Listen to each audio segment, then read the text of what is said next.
He was a man forged in war, a Roman general whose name echoed through every corner of the empire, Mark Antony. She was a queen born of gods, Cleopatra, ruler of the Nile, the last light of ancient Egypt. Two powers, two empires, destined to collide, and destined to fall. When Antony summoned Cleopatra to answer for her loyalty to Rome, she did not come in fear. She arrived as legend. A barge of gold drifted across the river, sails of purple silk catching the dying sun, oars dipped in silver, perfume carried on the air. At its center, the Queen of Egypt reclined beneath a canopy of jewels, serene, untouchable, radiant. Even the soldiers fell silent. And as Antony looked upon her, the general who had faced 1,000 battles, hesitated. For the first time he met an enemy he could not conquer, and a woman who would change the fate of Rome itself. Their love would ignite two worlds. Their choices would bring an empire to its knees. This is not just a love story. It is the moment two hearts defied history itself. Before Cleopatra and Mark Antony could ever dream of each other, their worlds were already in motion, destined even to collide. In Egypt, ruled by Ptolemy dynasty since the death of Alexander the Great, power had become a perilous game. Cleopatra VII ascended to the throne in 51 BCE, after her father Ptolemy XII died, sharing rule at first with her younger brother Ptolemy XIII.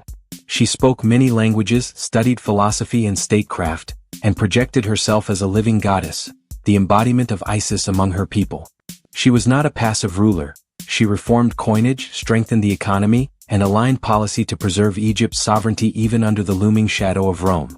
Meanwhile, in Rome, the heart of power, the death of Julius Caesar in 44 BCE sent shockwaves through the Republic. Mark Antony, once a loyal lieutenant of Caesar, rose quickly in the chaos that followed. When Caesar died, Antony seized control of the treasury, aligned with Caesar's supporters, and joined the Second Triumvirate alongside Octavian and Lepidus, dividing control of Rome's domains among them. Antony governed the eastern provinces, Greece, Asia Minor, Syria, regions of strategic importance and deep cultural complexity. He saw in Egypt not just wealth but opportunity, alliance, resources, and legitimacy. Cleopatra too saw in Rome both threat and partner. By 41 BCE, Antony sent word to Cleopatra. Come to Tarsus, explain your loyalty and secure Egypt's role in the Roman world. She did so not as a supplicant, but with full regal ambition, a journey crafted to dazzle, to win, to shift the balance. She arrived aboard a barge of purple sails, golden accents, and perfumes drifting. The spectacle was intentional, a statement of power. Antony, who expected a political audience, instead found himself face to face with a queen who refused to be overshadowed. And in that instant, their meeting would rewrite histories. By 41 BC, Mark Antony stood at the banks of the Cydnus River, expecting politics. What he would receive was spectacle. Cleopatra delayed her arrival, ignoring letters, taking her time, choosing her moment. She would not be summoned, she would arrive as queen. Her ship glided up the river, sails of rich purple, prow gilded with gold, rowers dipping silver-tipped oars. Music drifted across the water, flutes, oboes, lyres, as incense smoldered, perfume spilling on the breeze. Cleopatra lay beneath a canopy embroidered with gold, her presence not shouting but unmistakable. Slave boys posed like arrows at her side, servants in dress of nereids and graces working ropes and rudder sweeps. Every detail designed for impact. People on the riverbank stopped. The city of Tarsus seemed to hold its breath. Antony, hearing the music, seeing the ship, felt something shift in his chest. Admiration, curiosity, something he could not name. Delius, Antony's messenger, had urged Cleopatra to appear in her finest, not in fear but in glory. And so she did. She did more than arrive. She conquered the moment. That evening, Antony sent word, "Come dine with me." Instead, Cleopatra invited him aboard her ship. The banquet was beyond anything Roman luxury had seen. Lights hung in ornate brilliance. Lamps in shapes, circles, squares hung with skill unseen. Tables glowed with golden plate, tapestries and purple cloth draped grandly, fine dishes, wine, music, laughter. And yet, Cleopatra's charm was not in the gold or the display. It was the way she spoke, fluent in many tongues, grace in gesture, wit in her voice. Antony, proud Roman soldier, accustomed to command, found himself disarmed. He laughed at her jokes, admired her mind, saw in her not only a queen but a partner. They stayed in Tarsus for weeks. Days filled with conversation, feasts, debate. Cleopatra tested Antony, teased him, challenged him, not as a queen to a general, but as two equals dancing around power and desire. In that meeting, something deeper ignited, not merely romance but alliance. Cleopatra had shown her power. Antony had glimpsed his heart. What began as diplomacy transformed into obsession. From that point on, politics would always be colored by love, and love would always carry the weight of empire. From the moment they met, Antony and Cleopatra were bound by more than attraction. They were bound by need. He, the warrior whose victories had built Rome's pride. She, the queen whose cunning had kept Egypt alive between giants. They saw in each other what their empires could not give: freedom. When Antony returned to Alexandria, the city came alive with gold and music. He laid aside his Roman armor, trading it for silk and wine. He joined Cleopatra in her palace, in halls lined with marble and lapis, under painted ceilings that told Egypt's story from the gods to the Nile. They founded a society they called the Inimitable Livers. A circle of poets, soldiers, and nobles who lived each night as though it were their last.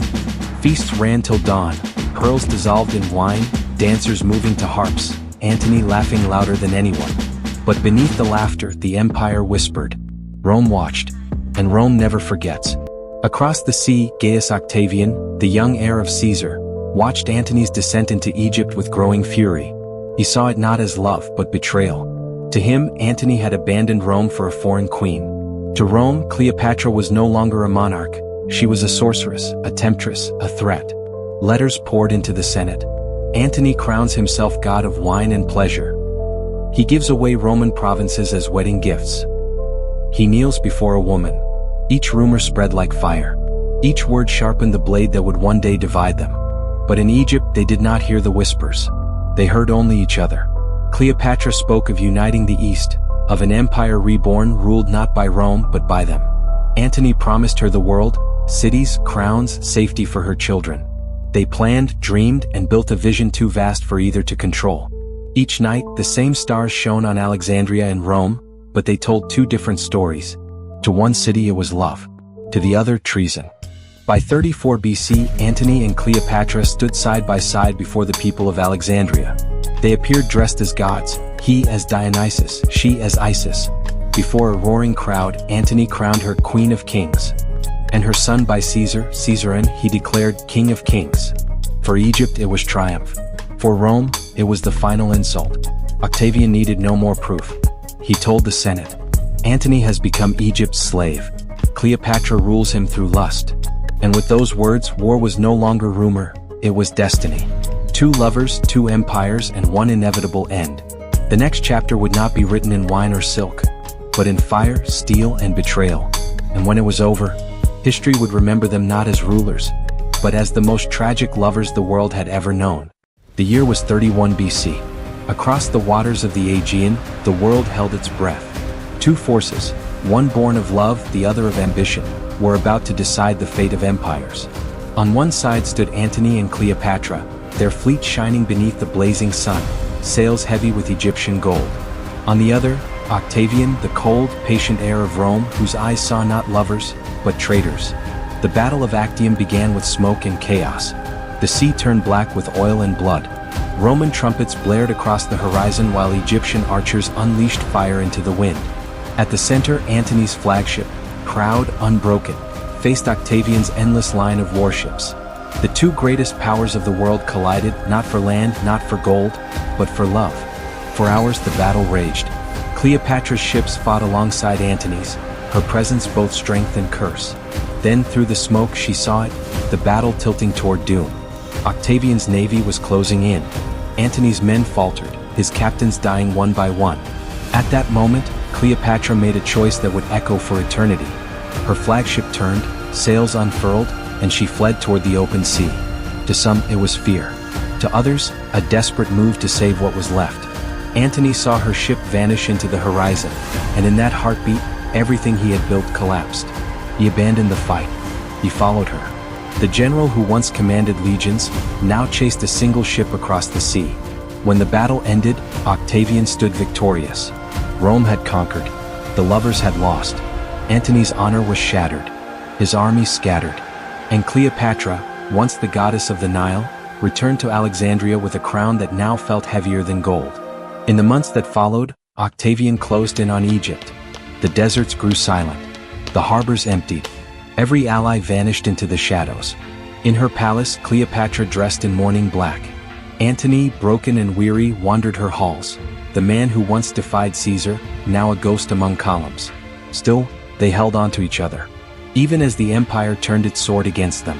And when Octavian's army finally reached Alexandria, the war that had begun in passion would end in tragedy. The queen and her general had defied Rome. But even love cannot conquer an empire. The war was lost. Rome was coming. And in the great city of Alexandria, silence replaced the songs of the Nile. Cleopatra walked through the marble corridors of her palace, barefoot, unguarded, haunted. Once she ruled an empire of light. Now her world was crumbling into dust. Octavian's army entered the city with steel and banners. The people watched from their doorways, too afraid to speak, too proud to beg. And somewhere within those golden walls, the last pharaoh prepared for her end. Mark Antony, betrayed by his own men, wounded in spirit and body, was told a lie, that Cleopatra was dead. His heart, already broken by defeat, could bear no more. He drew his sword, the same blade that had conquered kingdoms, and turned it upon himself. As he fell, his soldiers rushed to him, his blood staining the marble. And then came a voice, soft, trembling, desperate. Cleopatra still lived. They carried him to her, dying, bleeding, the great general of Rome in the arms of Egypt's queen. No crown, no empire, no victory, only love remained. Antony looked into her eyes and whispered, "Do not weep for me, my queen. Our story will outlive Rome." And with his last breath, Mark Antony, the Lion of Rome, was gone. Cleopatra held him close, her tears falling upon his armor. In that moment, the Queen of Egypt was no longer a goddess. She was simply a woman who had lost everything she loved. Days later, Octavian entered the palace. He demanded Cleopatra surrender, to be paraded through the streets of Rome in chains. But Cleopatra had already made her choice. She would not be a trophy. She would not live to see her kingdom mocked by her conqueror. In her final hours, she dressed as the goddess Isis, her symbol of power and rebirth. Gold bracelets on her wrists, crown upon her head, and beside her, a basket of figs. Hidden within it, the asp, Egypt's sacred cobra. She lifted the serpent. A single bite, swift, silent. Her breathing slowed. Her eyes closed. The last pharaoh of Egypt was gone.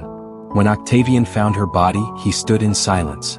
He had won an empire, but he had destroyed the woman who made history tremble. In death, Cleopatra and Antony were reunited, buried side by side as they had wished. Rome would erase their names from its monuments, but not from memory. For as long as the Nile flows, as long as lovers defy the world, their story endures. They were not perfect, they were not saints, but in the end, they were proof that love, even doomed, can echo beyond time. Time passed. Empires rose and fell. But their story, the love of Cleopatra and Mark Antony, refused to fade. Historians called it a tragedy. Poets called it destiny. But perhaps it was simply human. In Rome, Octavian became Augustus Caesar, the first emperor of a new world. He built statues, cities, and laws to outlive himself. But none of his victories carried the heartbeat that Cleopatra and Antony's story still holds today. Because power fades, empires crumble. But love leaves echoes. And across centuries, their names still whisper through art, through poetry, through every lover who believes that passion can rewrite fate. Shakespeare wrote of them. Painters dreamed of them. Historians debated them. And yet, in every version, one truth remains. They were willing to lose everything for each other, even the world itself. Cleopatra was more than beauty. She was intelligence, strategy, and will, fluent in a dozen tongues, commanding a kingdom surrounded by enemies. Antony was more than a soldier.